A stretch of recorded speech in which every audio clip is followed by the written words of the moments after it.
Bonjour à tous. Enfin la vidéo équipement qui pour certains d'entre vous l'attendent depuis un bon petit moment. Ça va changer des parties de gameplay qu'on fait depuis le début de cette chaîne. Merci à tous ceux qui se sont abonnés, qui nous suivent et qui nous soutiennent parce que ça fait extrêmement plaisir. Par la suite on fera d'autres concepts de vidéos. Ceux qui regardent nos vidéos mais qui ne sont pas abonnés, on compte sur vous pour le faire.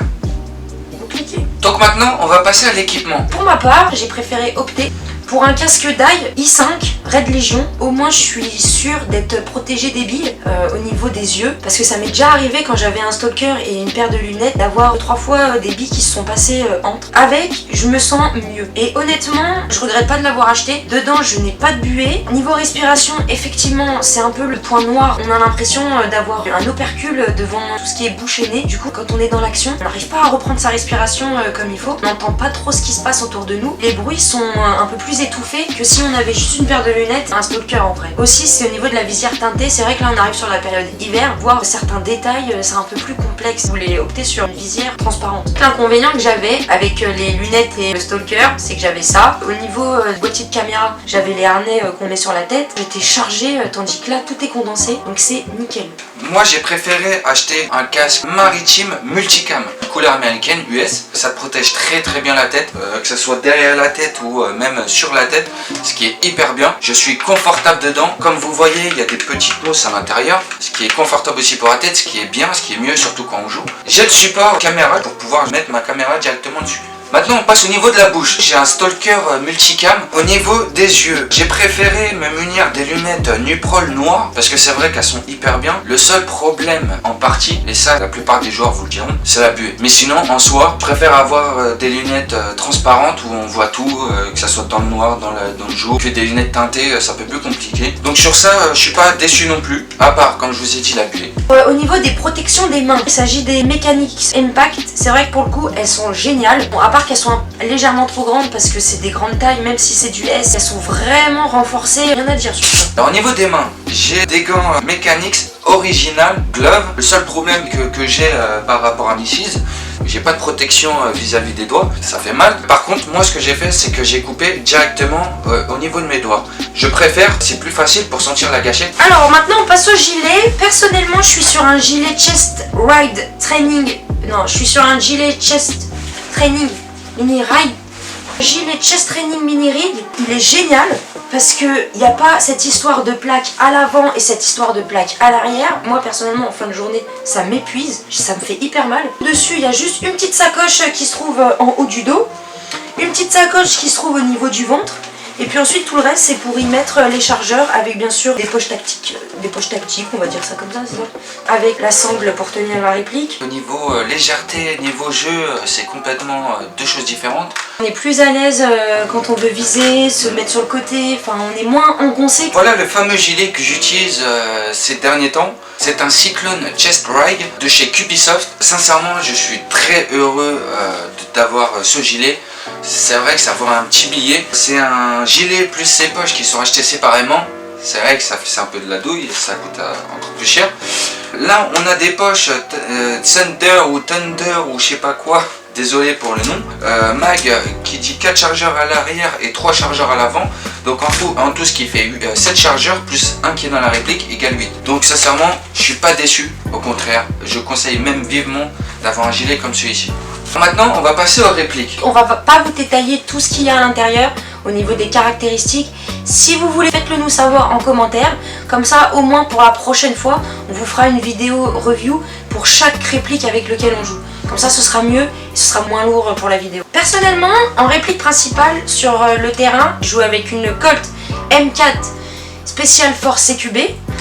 Dessus, en apparence extérieure, ce qui a été changé, vous avez une crosse Vapor pour un meilleur confort au niveau de la prise en main. Il y a aussi tous les petits éléments décoratifs ont été changés en rouge. Dedans, tout l'interne a été changé, que ce soit gearbox, canon qui a été raccourci pour pouvoir y mettre un traceur. Il s'agit d'un traceur high-tech. J'ai également rajouté une lampe BO, une lampe LED qui fait le taf. Il y a quand même 800 lumens, ça éclaire bien.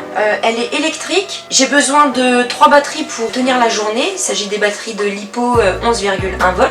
Et comme chargeur, j'utilise des chargeurs mid-cap que je dois pas jeter parce que c'est du plastique. Sinon monsieur il est pas content. Et dernièrement, nouvelle petite acquisition que Mister m'a offert. Il s'agit d'un Tokyo Marui 5.1. Comme vous avez pu voir sur la dernière vidéo, c'était une culasse rose. Maintenant il s'agit d'une culasse rouge Edge en aluminium. On a rajouté un adaptateur M4 de la marque BO coudé. Moi je trouve ça mieux parce qu'avec les chargeurs M4 forcément il y a une meilleure capacité que les chargeurs d'origine. Pourquoi coudé? Parce que pour la prise en main c'est beaucoup mieux. Passe-moi le chargeur, merci. Pour la prise en main c'est beaucoup mieux. Moi je préfère. Par contre, oui, il est d'origine, et bien sûr vous allez voir son évolution en même temps que nous. Donc ça va être hyper intéressant de voir ce qu'il vaut réellement avec toutes ces améliorations. Alors maintenant on va passer à moi. C'est une Mac Airsoft de chez Mac qui est située en Italie je crois. Le pen job il est en zombie. Alors ce que j'adore, c'est pour ça que j'ai préféré l'avoir en zombie.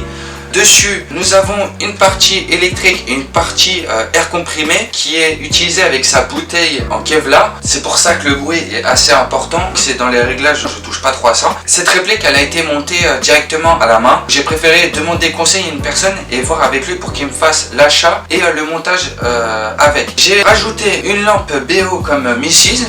Donc avec son petit traceur Hightech qui est super bien. On utilise celui-là parce que voilà, on n'a pas de prise de tête à devoir appuyer sur un bouton pour pouvoir allumer le traceur ou vice versa pour l'éteindre, ce qui est un peu galère. Celui-là, tu tires ou tu bouges un petit peu, il s'allume automatiquement. Je vais vous dire sincèrement, même si je ne suis pas speedsofter, j'aime énormément cette réplique parce qu'elle est très réactive, très stylée. Après voilà, chacun son style, chacun ses goûts, chacun ses couleurs. Pas tout le monde apprécierait avoir ce que j'ai dans les mains. Pour la recharge de la bouteille en Kevlar, j'ai préféré investir dans une bouteille de plongée qui va nous permettre de pouvoir remplir du coup cette bouteille. Pour cette réplique, j'utilise les chargeurs PTS 150 billes. On utilise de la 0,25, elles sont toutes bio, traçantes ou pas, ça reste de la 0,25. On préfère jouer avec de la 0,25 parce qu'avec tous les réglages au peuple qu'on a, on trouve que la bille vole hyper bien à table là où on veut vraiment, ou à table. Donc c'est pour ça qu'on préfère rester vraiment à ce grammage là. Avec les billes, on utilise aussi notre speed loader, je conseille fortement parce que nos chargeurs on les charge en même pas quelques secondes. Ah ouais, moi le BB loader où il faut toujours appuyer, c'est bon, tandis que là il y a juste à tourner. Juste à tourner, c'est une molette que vous voyez ici, on a juste à tourner, vous mettez le chargeur dedans, vous tournez, vous le chargez. En quelques secondes le chargeur il est rempli. Donc sincèrement on vous conseille fortement. Seul inconvénient sur ce speed loader là, c'est ce fameux petit bitonio que vous voyez, il a tendance à se dévisser et à tomber, sinon c'est nickel. Alors, les caméras, c'est une longue histoire.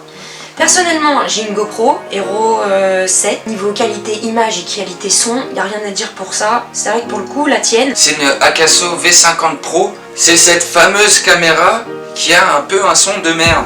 Parce que, croyez-vous, on n'a pas arrêté de faire des trous. Vous voyez, il y a un gros trou, là il y en a un autre. Il y en a un autre aussi en dessous.